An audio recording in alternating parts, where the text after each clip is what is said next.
There we go. Hey, everybody. Good morning.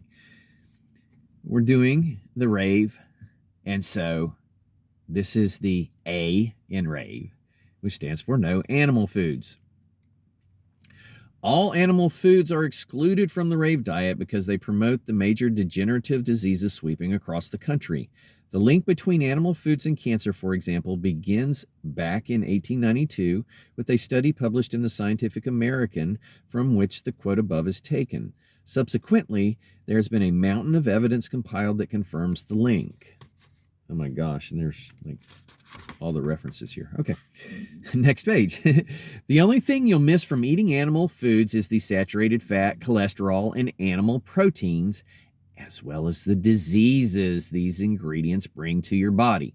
When you come right down to it, all our nutrients are ultimately obtained from plant food. Meat-eating animals, including humans, feed off plant-eating animals, which really amount to storage systems for plant nutrients. The problem, of course, is that the plant nutrients in animals are delivered in a package of saturated fat and cholesterol.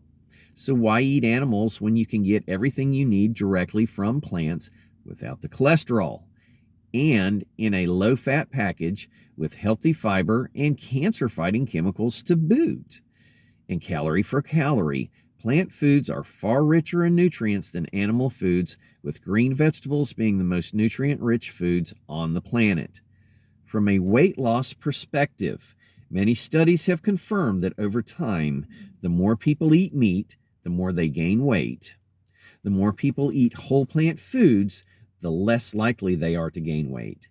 In a recent multi-nation study, it was found that without exception, the thinnest people ate a complex carbohydrate diet, while the fattest people ate a meat-based diet. Eliminating meat from your diet is essential if you want to achieve your ideal weight, reverse heart disease, and protect yourself against cancers and our major degenerative diseases. From your heart's perspective, the difference between lighter meats and red meat is insignificant, and much like the difference between regular cigarettes and light cigarettes. All meats, from red meat to chicken to turkey to fish to liquid meat, dairy, promote our, you drink a steak. A glass of milk, you're just drinking a steak. Promote our major degenerative diseases. What are some of the major degenerative diseases? The role of animal protein with respect to cancer deserves discussion. In the 1960s, researchers in India thought by increasing animal protein, it would actually help cure cancer. What they found was just the opposite. In 100% of the cases, increasing the consumption of animal protein caused cancer. During the 1980s, Dr. Robert Good discovered that mice which were fed a low-protein diet had fewer cancers. He followed this up by studying the low-protein diets of Aborigines in Australia who had extremely low rates of cancer. Most recently, Dr. T. Colin Campbell also has confirmed the animal protein cancer connection, but with more precision and depth, and that's in the China study. Following the lead of the researchers in India, he injected rats with a powerful carcinogen, which is aflatoxin, to induce liver cancer. When they were fed a 20% animal protein diet, 100% of them developed cancer. When they were fed a 5% animal protein diet, none of them developed cancer, despite the presence of the carcinogen. Dr. Campbell found that cancer could actually be turned on and off by simply changing the amount of animal protein in the diet. Did you catch that? Did you catch that? Cancer can be turned on and off by changing the amount of animal protein. It's as simple as that. In contrast, when the animals were fed a diet of 20% vegetable protein, none of them developed cancer, despite the presence of the carcinogen. Cancer was only triggered with animal protein above a threshold of about 8% of total calories. In further experiments, he found that regardless of how many carcinogens entered the body, the development of cancer was totally dependent on how much animal protein was consumed, not the amount of the carcinogens. In other words, the animal protein served to fertilize the carcinogens and trigger the onset of cancer. In the absence of animal protein, or at very low levels, cancers were not triggered. Dr. Campbell did his studies using dairy protein, casein, but he also investigated whether nutrients other than dairy protein might promote or reverse cancers. With stunning consistency, nutrients from all animal foods grew tumors, while nutrients from all plant foods shrank tumors. And yet further, did you catch that? They shrank, this diet shrinks. How well do these laboratory studies translate into human terms? Dr. Campbell has two answers. The first is that although his studies were with rats, the biochemistry of cancer causation between rats and humans is the same. Second, he directed the largest nutritional study ever conducted in human history, the China Project. After detailed analysis of dietary patterns down to the village level, he concluded that differences in cancer rates corresponded directly to differences in the amount of animal protein consumed. The more animal protein, the more cancer. Another reason why animal protein causes cancer has to do with digestive enzymes or a shortage of them as a result of eating animal foods. Cancer cells have a protective protein coating around them, which make them invisible to the immune system. The pancreas produces two enzymes that help digest animal protein. In addition to digesting animal protein, only these enzymes can dissolve the protein coating around cancer cells. Once the protein coating is dissolved by the enzymes, the cancer cells become visible to the immune system. The cancer cells become visible, and the immune system can do its job of destroying them. Animal protein requires a lot of enzymes to digest it, and eating a diet high in animal protein can cause a shortage of pancreatic enzymes. When this happens, cancer cells will keep their protective protein coating and remain invisible to the immune system and start multiplying. Okay? That's how cancer starts. The more animal protein you eat, in other words, the more you impair your body's natural defense against cancer. In contrast, pancreatic enzymes are not necessary to digest vegetable protein, so you can eat as much vegetable protein as you want, and the supply of pancreatic enzymes available to unmask cancer cells will remain plentiful. Therapies based on pancreatic enzyme supplementation have been successful in treating cancer, but it's much easier and cheaper to simply eliminate animal products from your diet. These findings fit together with Dr. Campbell's findings. Animal protein promotes cancer and vegetable protein does not. In fact, vegetable protein does just the opposite. It fights cancer. These findings also agree with thousands of studies linking animal-based diets with cancer. What's amazing is that it has taken all these studies to confirm what was obvious to observers in the 1890s. Cancer is very rare in areas of the world where people eat low-fat, plant-based diets.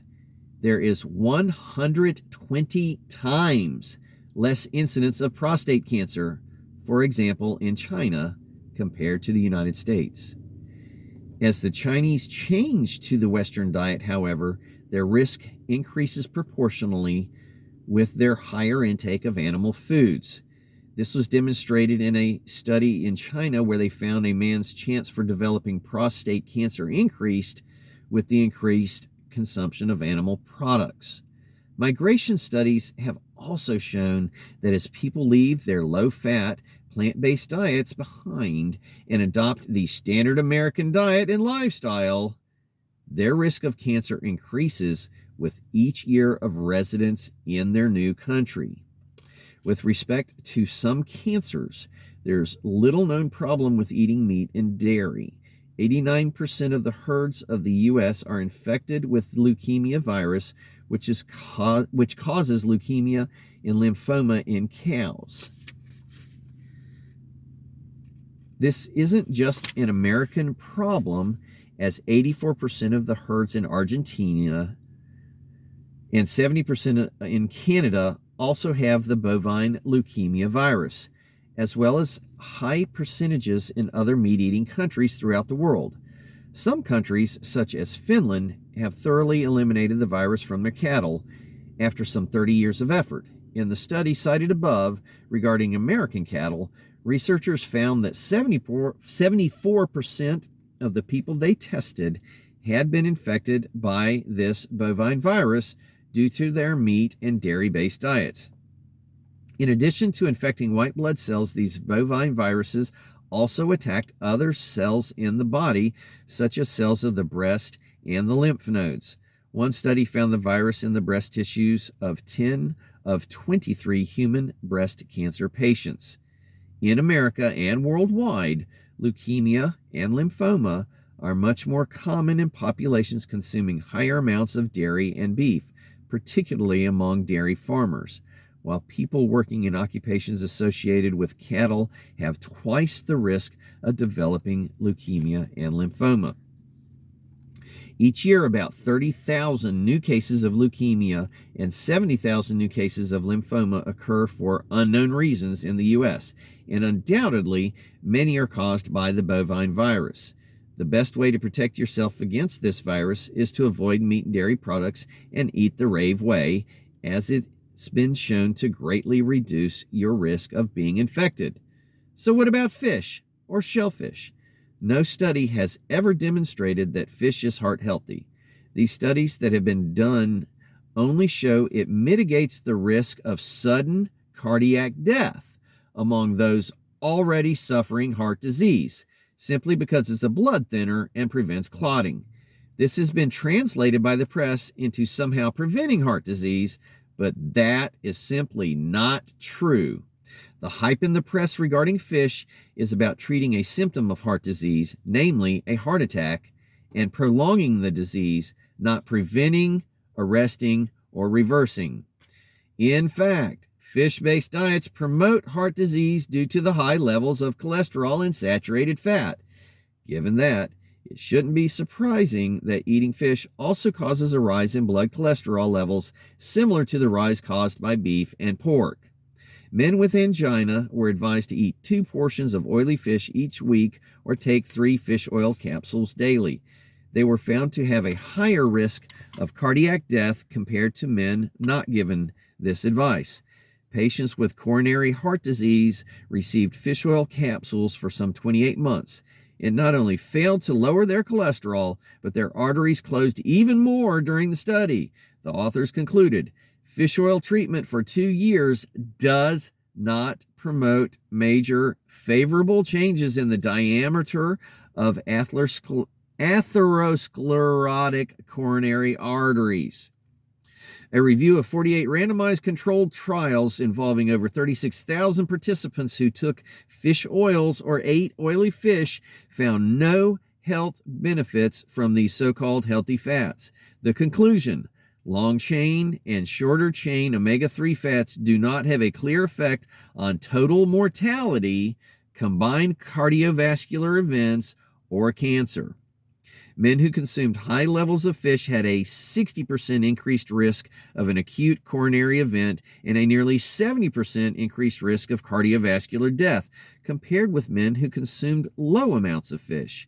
In another study, men with high levels of mercury in their bodies had more than double the risk of a heart attack compared to those with low levels. The contamination in fish is reason enough not to eat them.